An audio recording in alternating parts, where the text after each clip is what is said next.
Second.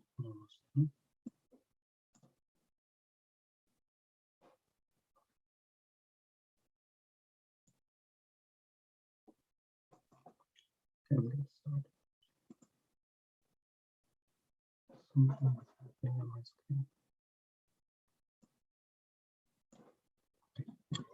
Om Namo Bhagavate Vasudevaya. Om Namo Bhagavate Vasudevaya. Om Namo Bhagavate Vasudevaya. Today we are reading from Srimad Bhagavatam, Canto 1, Chapter number 12, text number 30. Sayesha loke vikyataha parikshit iti tat prabhu purvam drishtam anudyanyan parikshita narve shiva. Saeva loke vikyataha parikshit iti yat prabhu purvam drishtam anudyanam pariksheta nareshva iha.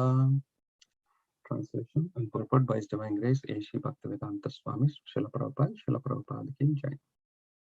Translation, the word-to-word meaning. Sa, he, Esha, in this loke, world, vikyata, famous, parikshit, one who examines, iti, thus, yat, what, Prabhu, O my king, purvam, before, drishtam, seen, anudhyayan, constantly contemplating, pariksheta, shall examine, nareshu, unto every man, iha, here. Translation. So his son would become famous in the world as Parikshit, or examiner, because he would come to examine all human beings in his search after that personality whom he saw before his birth. Thus, he would come to constantly contemplate him. So before I go through the purport, I'll recite the prayers, because I will take the purport few sentences at a time. Om Jnana-timirandasya Jnananjana-shalakaya Chakshurunmilitam Yena Tasmai Shri Gurave Namaha. Sri Chaitanya Manobhishtam Stapitam Yena Bhutale Swayam Rupa Kadamayam Dadati Swapadantikam Vandeham Shri Guru Shri Yuta Padakamalam Shri Gurun Vaishnavamsha Shri Rupam Sagrajatam Sahagana Raghunathanvitam Tam Sajivam Sadvaitam Savadhutam Parijana Sahitam Krishna Chaitanya Devam Shri Radha Krishna Padan Sahagana Lalita Shri Vishakhanvitam Sham.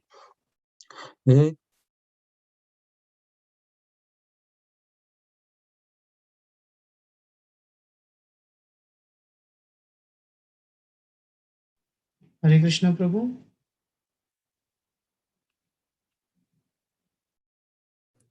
His computer showed a very low battery. Probably he went to charge the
Hare Krishna, Prabhu. Can you hear me?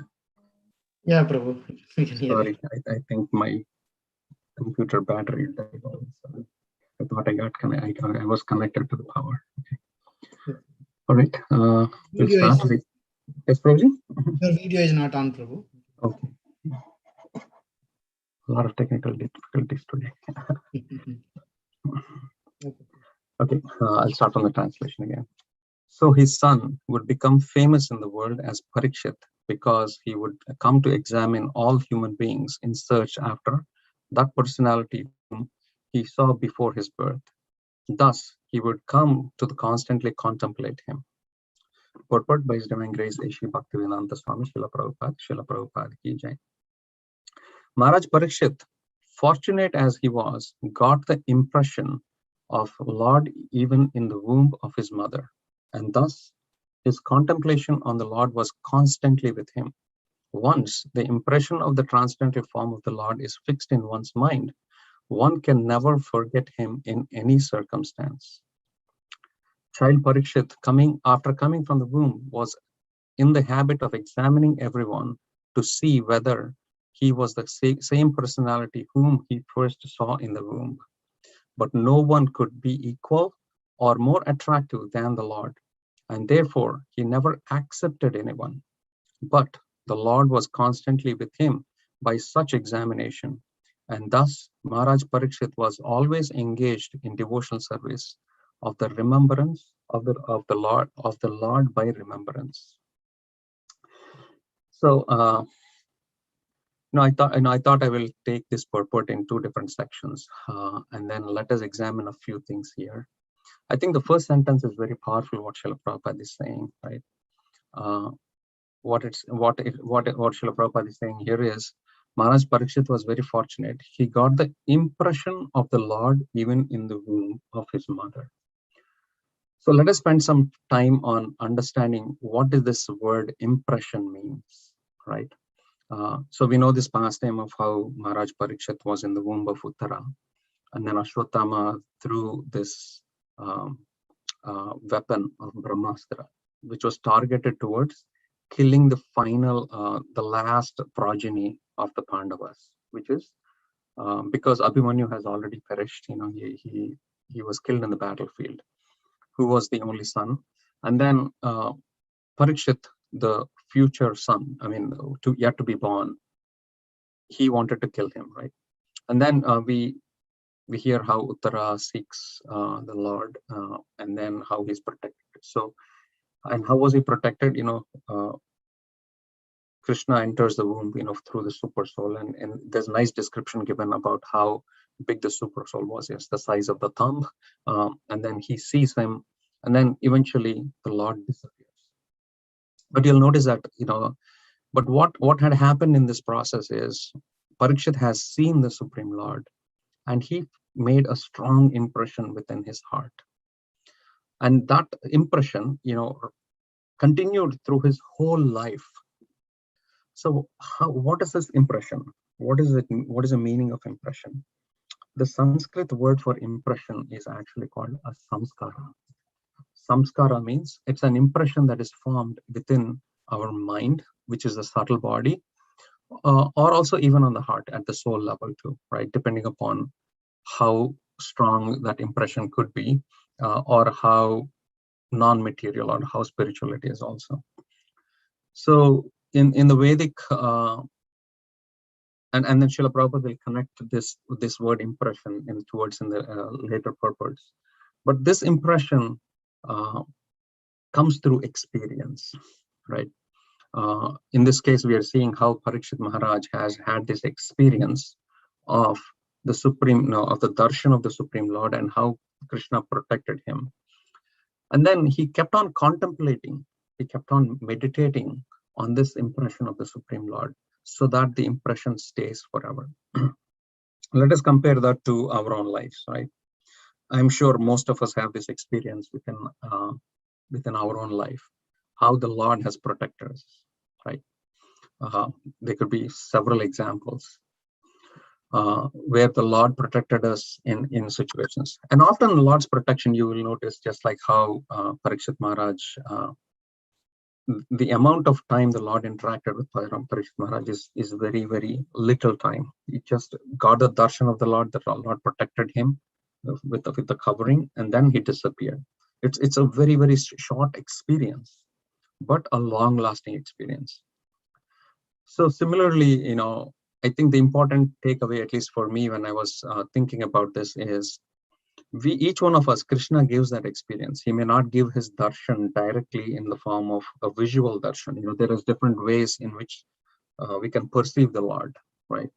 Sometimes it is by direct perception, like Parikshit Maharaj had, and sometimes it is through indirect perception. It could be through his agents, like the spiritual master, other devotees, and whatnot.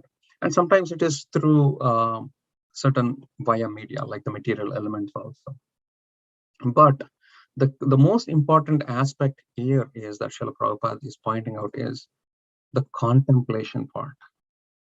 Because each one of us have so many experiences in our life, but whatever we contemplate on is what is going to stay with us.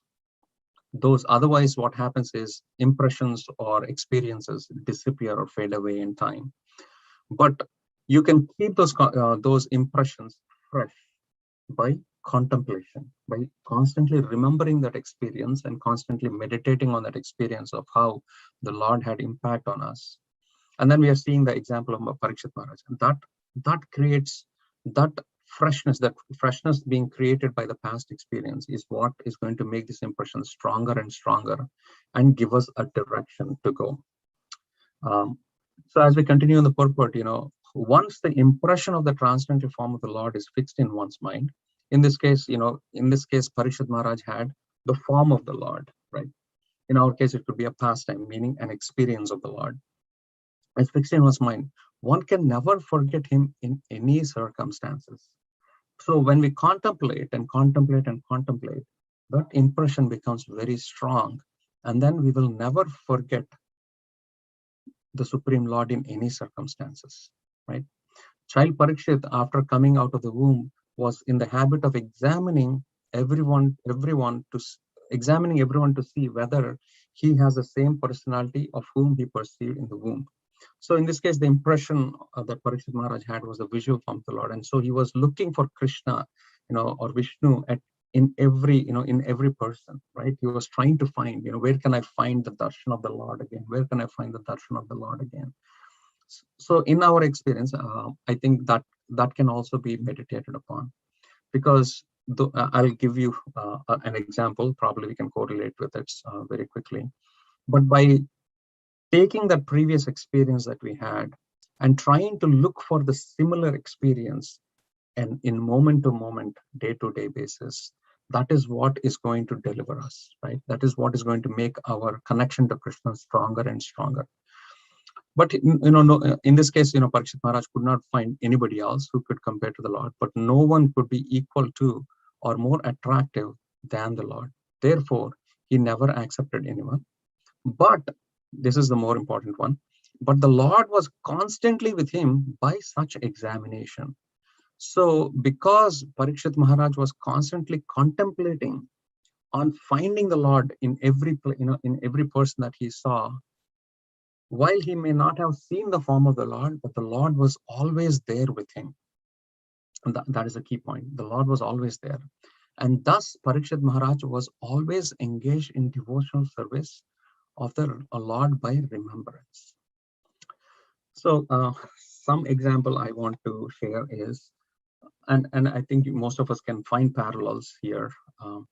This experience, and earlier I mentioned, right, this experience of how the Lord intervenes in our life is very, very short experience, meaning it can happen in a moment, it can happen in less than 10 seconds, but it will be a significant or a major event in your life. And then that can change your whole life's direction. So I would like to share my experience. I think I've seen several instances in which I feel the Lord has intervened, right? For example, when I first came to America, I did my master's degree, and then I was how do I put it? I was about to graduate from college, right? I was about to graduate from college, and all of a sudden we went into recession. So when we went into recession, there was hardly any jobs, for new graduates and whatnot. I remember going to my college notice board, right? There's a big notice board, and then there was like a small piece of paper, maybe less than 2 inches of paper, small piece, and it said, "Internships available. Call this number." That's it. No other information. So I call, I looked at it. I thought, if it was really a good job or whatnot, and especially for somebody who needs a H-1B sponsorship and whatnot, I thought, that was meaningless. Why would somebody put a small slip? I thought it was more like a, like job at a restaurant or something like that, right? And then I ignored it. A few days later, one of my friends came back and said, "Hey, I saw this small notice. Did you apply for it?" Then I got thinking, why is my friend saying? I felt it was insignificant, right? And then I called that number, and then I left a voicemail. No, it was fax your resume, sorry. And I faxed the resume to that person. And back in those days, I was surprised that they wanted a fax of a resume. And then I moved on in my life, for a month, 2 months, nothing. I heard nothing. That was not even in the back of my mind. And all of a sudden, after 2 months later, I got a call asking that, an internship position was available. And it was for, I asked, how did you get my resume? First of all, I asked, because I don't even remember sending that. And then this person, "You faxed your resume." "Oh, I faxed it? I don't remember that," right? "By the way, which company is this?" And then that person said, "This is Panasonic." I'm like, wow, such a big brand name company, why would they put a small notice? So eventually, that may be one incident that took a big change, because in my life is eventually I took that internship.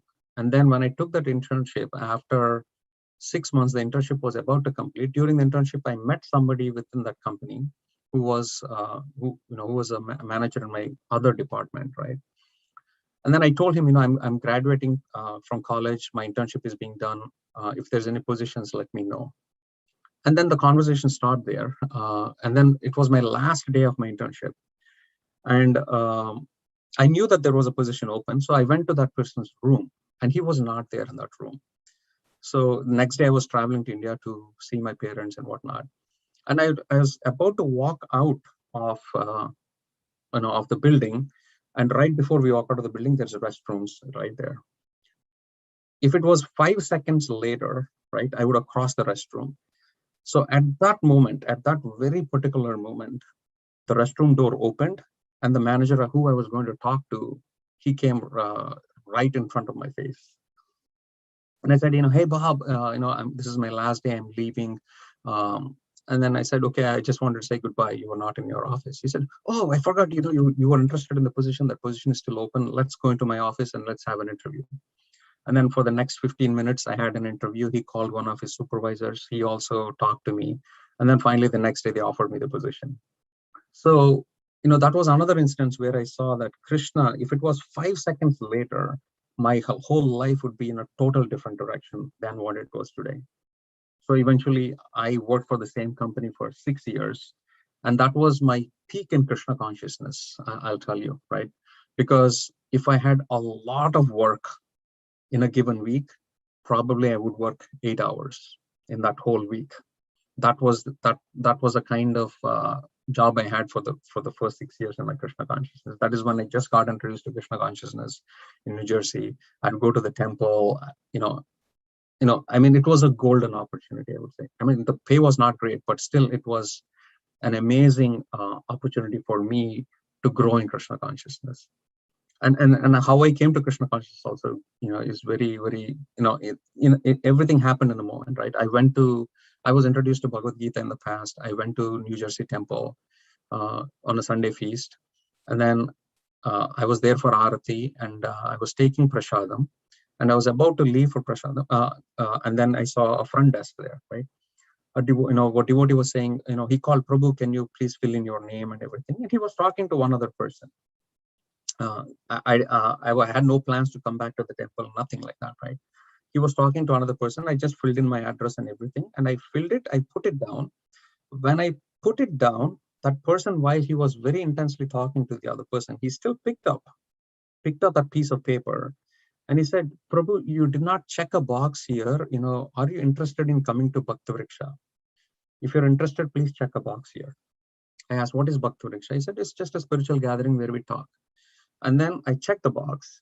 And because I checked the box, the next week I got a call from devotees asking me to come to Bhakti Vriksha. So I felt that incident was very significant, because when I put that paper down, at that moment, why did that Prabhu turn and look at that one piece of information and ask me, "Do you want to come to Bhakti Vriksha?" Because typically when you give a sign-up form, you just fill it out. You never, recheck the details or anything. You just put it there so that somebody else can pick up that information. But that one checkbox changed my life. It changed because that Prabhu, whoever, Ramchandra Prabhu, his name is, he was the Bhakti Vriksha leader, and he would call me every week, "Please come, please come." And he was behind me for at least 2 years until I got some taste in Krishna consciousness, right? So again, you will see that how one moment can change, at least in my case, one moment changed my life. So experiences like this, where Krishna intervenes in our life, as we contemplate on that more and more and more and more, right?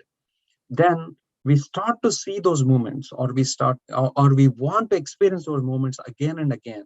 So we will look in our own life how this experience can be repeated again, just like how Parikshit Maharaj wanted to see the super soul or the Supreme Lord again and again in our life, on a daily basis. Sometimes you may just drop your keys, and then all of a sudden Krishna gives you an incident, something fell down or something like that. That contemplation becomes very intense, and that becomes the remembrance of the Supreme Lord. That becomes the samskaras that will eventually liberate us and take us home back to Godhead. So that is the piece that Srila Prabhupada is pointing out here. So the word in the Sanskrit here is anudhyanam, constantly contemplating. So if you look at this word, I'll quickly go into and see which other verses have this word anudhyanam. Anudhyanam comes again in 11th canto of Srimad Bhagavatam. In the 11th canto of Srimad Bhagavatam, Uddhava is being instructed by Lord Krishna on Varnashrama Dharma. In chapter 17, it's a beautiful description of the Varnashrama Dharma, and how in Treta, in Satya Yuga, there is only one ashrama, not ashram, varna, and then eventually it becomes 3 varnas and whatnot. In this, towards the end, almost towards the end, this anudhyanam comes again, and in here it talks about a non-devotee, what is his anudhyanam, or what is his constant contemplation, and what is the result of his contemplation. Earlier we saw what is the contemplation of a devotee, and then what is the contemplation of a non-devotee, and what is the result of that. You'll see that the translation goes like this: thus, because of his foolish mentality, a householder whose heart is overwhelmed by family attachment is never satisfied. Constantly meditating on his relatives, he dies and enters into the darkest of ignorance. So you will see the same tool of anudhyanam or contemplation can be liberating when we meditate on the Supreme Lord, and can take us to darkish hells when it's meditated on material things, or not on the Supreme Lord, right? And again, how come this anudhyanam is able to liberate us? There is another context in Chaitanya Charitamrita. In Chaitanya Charitamrita, there is this verse, and this is the highest of all principles, right? Smartavya satatam vishmartonya jagrat sarve vidhi nidesha sayur etayor eva krintakaha. Krishna is the origin of Lord Vishnu. He should always be remembered and never forgotten at any time. All the rules and prohibitions mentioned in the sutras should be the servant of these 2 principles. So very simply said, Srila Prabhupada says, always remember Krishna and never forget Krishna. That is a principle. And that's what Parikshit Maharaj is doing, right? He's always looking for Krishna, always looking for Krishna.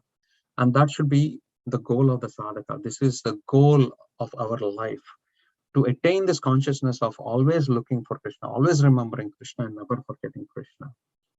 And Srila Prabhupada in this purport very nicely says, I'll quickly read this translation. Sorry, I'll go a little over time. Please forgive me today because this is very important. There's another very instructional piece that comes out in the second half of the purport. And here it says, this verse is a quotation from the Padma Purana.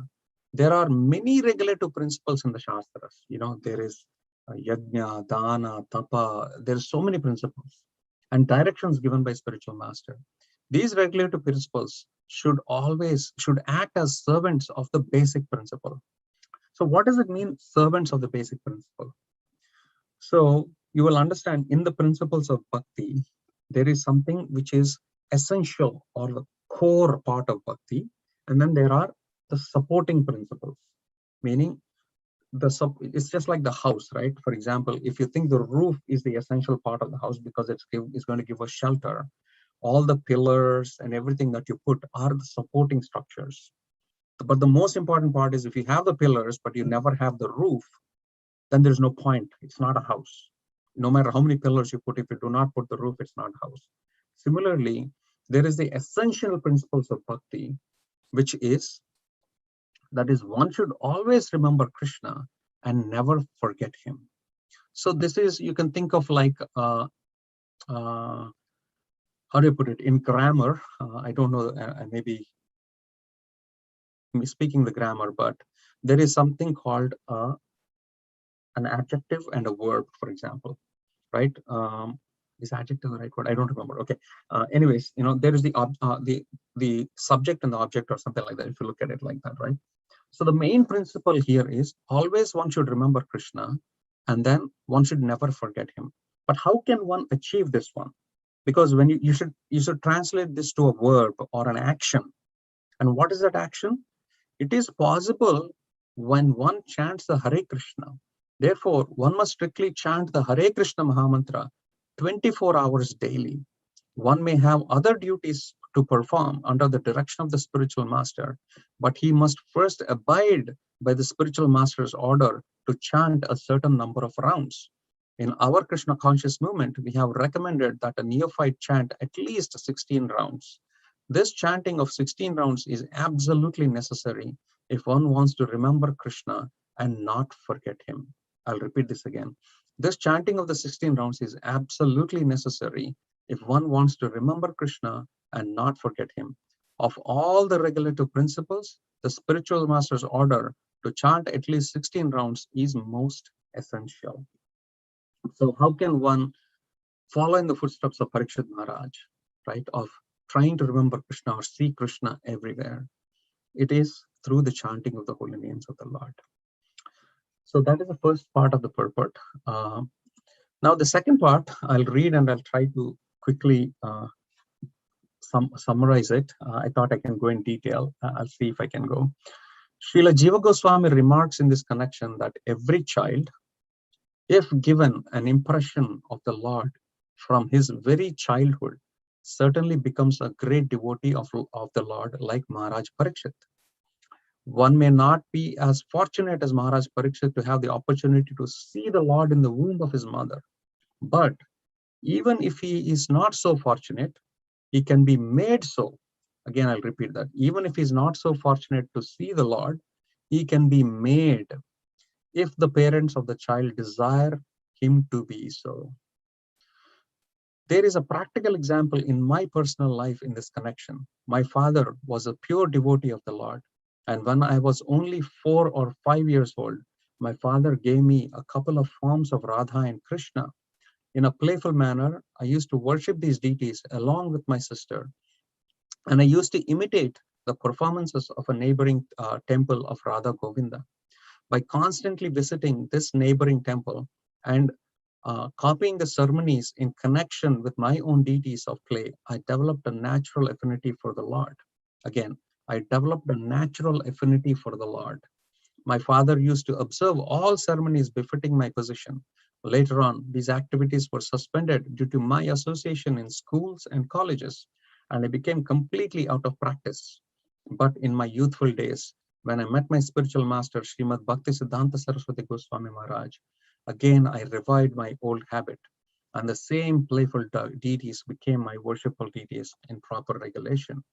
This was followed up until I left the family connection, and I'm pleased that my generous father gave me the first impression. I'll read that again. This is followed up until I left my family connection, and I am pleased that my generous father gave the first impression, which was developed later into regulational devotional service by his divine grace. Maharaj Prahlad also advised that such impressions of a godly relation must be impregnated from the beginning of childhood. Otherwise, one may miss the opportunity of human form of life, which is very valuable, although it is temporary like others. So I felt that this verse is, this section of the purport was very instructional. Srila Prabhupada is giving his own personal example, and is also sharing some tips for parenting, right? He's sharing the success of parenting, actually, not even just tips. What Srila Prabhupada is saying is a few things, right? If you take his early childhood, his middle age, and his later life, right? He's saying in the early childhood, my father, Gaur Mohan De, he has given him strong impressions of bhakti, very strong impressions of bhakti. And then you will notice, if you read Lila Amrita, I'll read a quote from Lila Amrita. You will notice that Gaur Mohan De, he showed immense love towards Abhay Charan. He showered a lot of love towards Abhay Charan. But at the same time, he also shared so much, he shared the principles of bhakti, I would say, right? Now, if Abhay Charan was inclined to deity worship, he would engage him in those activities, even though he was a child, right? If Abhay, he enrolled Abhay Charan in Mridanga lessons, right? He taught him Mridanga. And then whenever, I think he would host, his Gaur Mohan De became an example for Srila Prabhupada, right? He would host a lot of sadhus in his house, because Srila Prabhupada many times states this. He would host a lot of sadhus, and he would always, after feeding them, he would say, please bless my child so that he can become a devotee of Radha and Krishna. So those little impressions, those activities of Gaur Mohan De became integral part in Srila Prabhupada's life. And then I think we see that in many of our children, by mercy of Srila Prabhupada, by mercy of the devotees, we see that happening in a lot of the devotees here in our community, right? And then we also see a pattern, right? After a certain age, especially being a Sunday school teacher, I know how children kind of question our own beliefs. They do question our beliefs, because that's the age, right? That's when they are getting exposed to the world. They are growing their feathers, they are growing their wings, they're trying to get out of the nest, and they're trying to fly on their own, right? So that's an age where one can get so-called deviation, I would say, right? Or differently said, the Krishna consciousness may go into a dormant state for a brief period of time, because that's when their senses are becoming active and whatnot, right? But you will see, Srila Prabhupada said, I developed a natural affinity to the Lord, meaning every living soul has a natural affinity towards the worship of the Lord. And that becomes very natural when they're child, when they're a small child, right? And then he says, later on, these activities were suspended. He's not saying they're totally lost. They're suspended. When will something go in a suspended state? When, for example, right, if there's a pot there's a nice example that is given, right? If there's a pot of liquor, and if the liquor had stayed in that pot for a long time, even if you wash the pot, the smell still remains, right? This is an example that's given by Rupa Goswami, actually. And then eventually what happens, the smell still remains. So similarly, bhakti, when given in a young age, with a lot of love and care, it is going to stay. It's not going to go away. It's going to just go into a suspended state. But eventually what happened, when Srila Prabhupada met his spiritual master, Bhakti Siddhanta Saraswati Goswami Srila Thakur, and he says, I revived my old habit. I revived my old habit. So one should not be worried if one's child apparently looks deviated, right? And especially it's very important. And again, I'll stress this, it's very important for us as a community to not judge. Often very quickly, we want to judge people around us. If some person has become deviated or something like that, we want to judge. And this judgment can actually take this person totally away from Krishna consciousness. But we will see, if you read Lilamrita, we will see how Gaur Mohan they continued to support Abhay, even though when he becomes prominent in the Gandhi movement, when Abhay Charan gets married eventually, right, he's totally dissatisfied with his wife, even early in his marriage, right? But Abhay Charan and Gaur Mohan they gives him a nice instruction. He says, yes, I understand that you're not happy in your married life. You're wanting to maybe get rid of this relationship and eventually take up a different relationship. But Gaur Mohan they says, no, see this dissatisfaction in your material life or in your family life as a stepping stone towards your bhakti. That's an instruction that Srila Prabhupada takes in his heart also. He mentions it. So you will notice how Gaur Mohan was very supportive all the way. And he was never judgmental. Srila Prabhupada never felt, he always felt the love of Gaur Mohan, right? And eventually, when he met Bhaktisiddhanta Saraswati Thakur, all the impressions that Gaur Mohan gave, that's what Srila Prabhupada is praising his father. He says, is praising by saying that by the generous, I am very pleased by my generous father who gave me that impression. So I quickly want to read a section of Lilamrita. I think I would recommend if you already read it, great. It's a good refresher for one to read this again and again, where how Gaur Mohan they raised his son, right? For example, he wasn't a very rich man. He would, he and Abhay, Srila Prabhupada would walk to save a few paisa by not taking the tram. But here Srila Prabhupada says, my father's income was no more than 250 rupees, but there was no question of need in our house. In the mango season, when we were children, we would run through the house playing and we would grab mangoes as we were running through. And all through the day, we would eat mangoes. We wouldn't have to think, can I have a mango? My father always provided food. Mangoes were 1 rupee a dozen. So he was saying, how they were expensive, right? Life was simple, but there was always plenty. We were middle class, but received 4 or 5 guests daily. My father gave 4 daughters in marriage, and there was no difficulty for him. Maybe it was not a very luxurious life, but there was no scarcity of food or shelter or cloth. Daily we purchased 2.5 kilograms of milk. He did not like to purchase retail, but would purchase a year's supply of coal by cartload. We were very happy, not that because we did not purchase motor car, we were unhappy. My father used to say, God has 10 hands. If he wants to take away from you with 2 hands, how much can you protect? And then when he wants to give you with 10 hands, then with 2 hands, how much can you take? My father would raise uh, a little late, around 7 or 8. Then after taking bath, he would go purchasing. And then from 10 o'clock to 1, here he gives the schedule. So eventually, and there is one point, I think that really stuck me was Abhay's mother, I think it becomes late in the night, and Abhay wanted to eat kachori in the night. And right here, I think. Okay, never mind. I'll quickly summarize it, right? So yeah, sometimes when Abhay demanded that his mother make kachoris, she would refuse.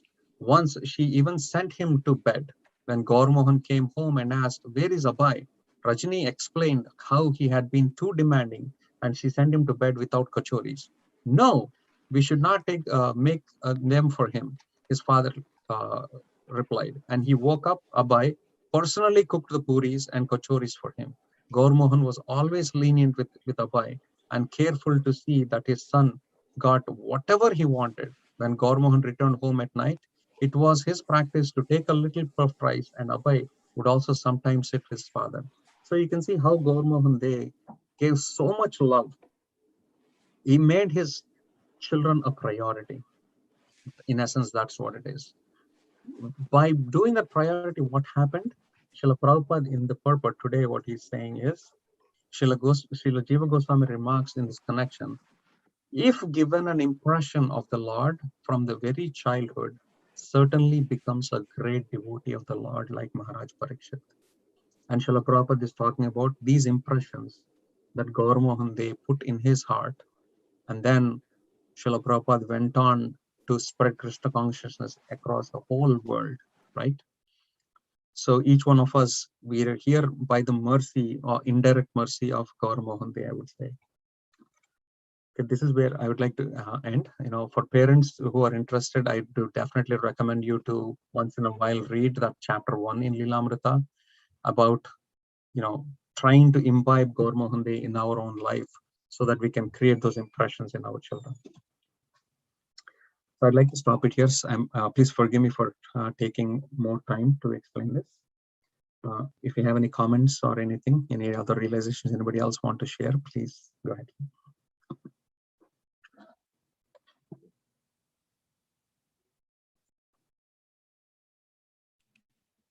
Hare Krishna, Prabhu. Hare Krishna, Prabhu.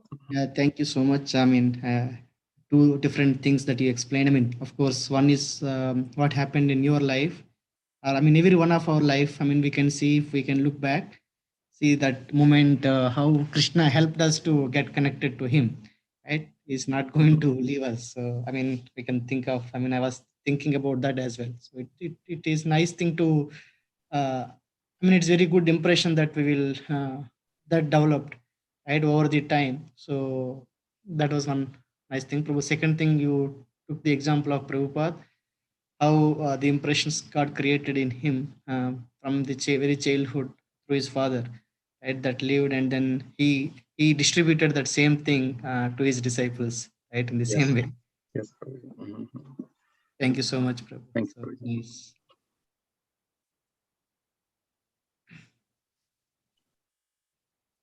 All right, we'll end it here. Grandhara Srimad Bhagavatam ki jai, Srila Prabhupada ki jai. Balram Prasad, Prabhu, you're saying something? Yeah, Prabhu, Dandot Pranam. Hare Mohan Krishna. Prabhu, thank you so much for a wonderful, it's as usual, awesome classes. So I was thinking, there was one, I never did any samskaras from a children, right from the childhood. What do I need to do? That was my question to my spiritual master. Spiritual master said, you're giving them Krishna Prasadam from their birth. So that will take care of everything. So that means making, we are feeding prasadam. We never ate prasadam from our childhood, from my birth, but children are having prasadam from their birth. So that means how we may not understand at this point of time, but how Krishna consciousness develops by eating prasadam. So that's what I was thinking. Even though my children are not following, they are not chanting, not doing this, it doesn't matter, right? But they're having Krishna Prasadam and just watching what parents are doing. That itself, it's enough. I feel like that, because Guru Maharaj said, yes, that will take them to a different level. So yes, I thought of sharing that, Prabhu. Thank you so much. Yes, Prabhu. Yeah, I think, often, I was comparing to the example, I'll compare it to the example that I spoke earlier, right? There are the supporting pillars of Bhakti, and then there's the essential pillar of Bhakti, meaning the essential roof, which is chanting of the holy names.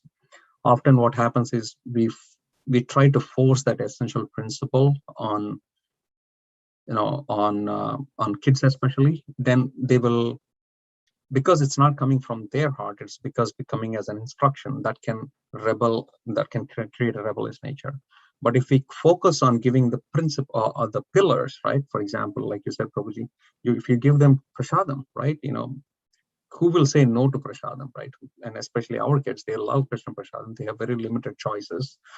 So if we put endeavor to give them different kinds of prasadam, like Gaur Mohan, he was ready to make kachori even if it's late in the night, right? And there are so many principles, right? Kids love kirtan. They like to play around with other kids. That nice sangha and association. If we focus on those pillars, that roof will automatically come someday for them. Thank you for sharing that, Prabhuji. Yes. Okay. We'll end it here, Prabhuji. Like Raj Prabhu. Okay. Yes, thank you so much. Hare Krishna, Prabhuji. Hare Krishna, Mataji. Bhakti Devdasi. Thank you very much, Prabhuji, for the class today. Yes, you pointed out so many good things, how we came to Krishna consciousness. The beginning moments are very, very, but most of the time we forget the initial days, right? And move on. Yes, Mataji. If we remember those desperate timings, like how Krishna pulled us into the Krishna consciousness, holding on to that is very important. I think that's my realization today, that I forgot many of my beginning days. Another point was when Priyanka was like 2 years old, I got association from Farmington Hills, Detroit.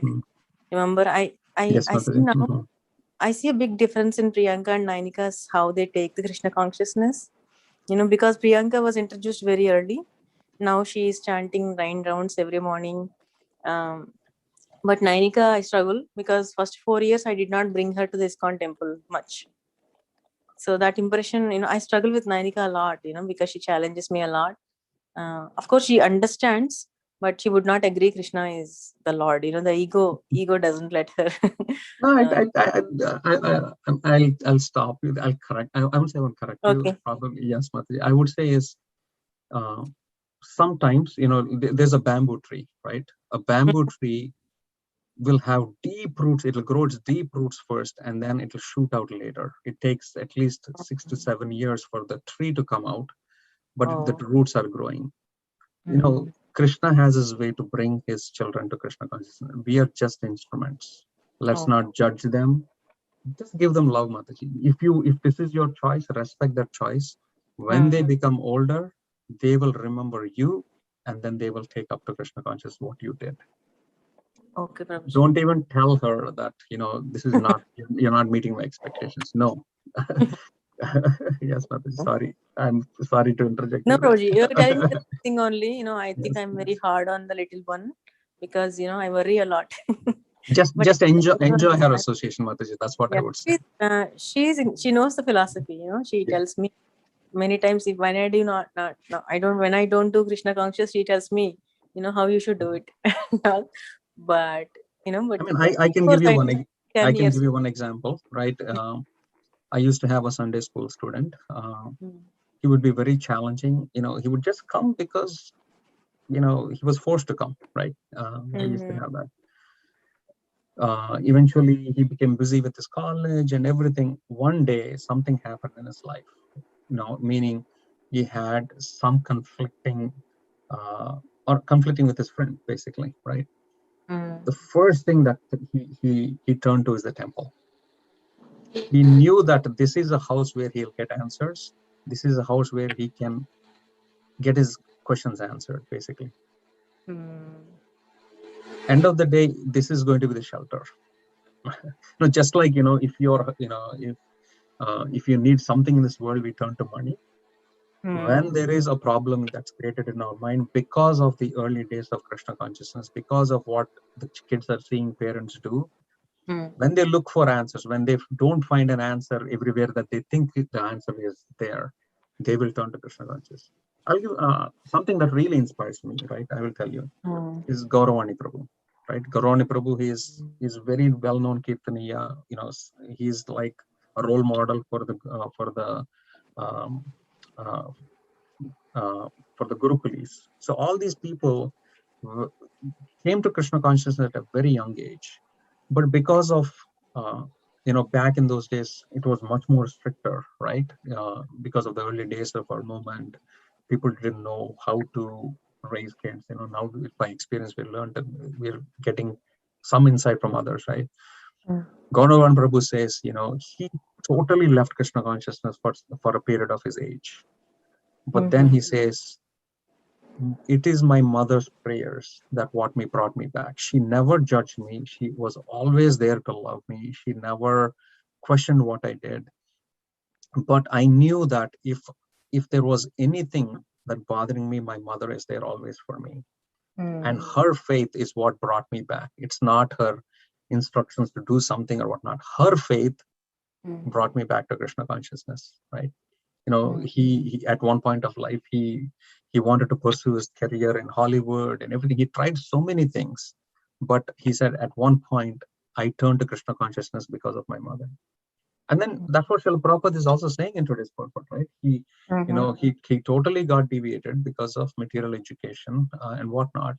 But when the spark was ignited by Bhaktisiddhanta Saraswati Thakur, he gives credit to Bhaktisiddhanta Saraswati Thakur, but he also is giving credit to Gaur Mohan Dey, right? He's saying all the impressions that were given to me, it wasn't the instructions, it was the impressions that were given, right?